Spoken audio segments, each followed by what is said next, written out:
の中で痩せて震える子猫みたいな私を心よりも熱い肌のぬくもりが欲しいからねえ行かないで今夜は一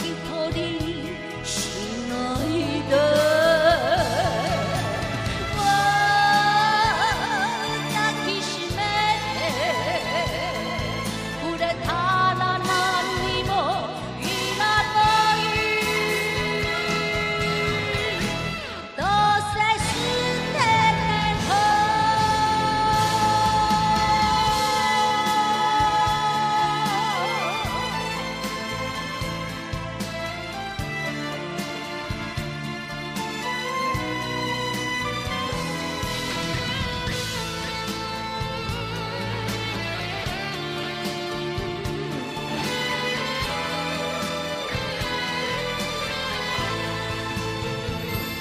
儚い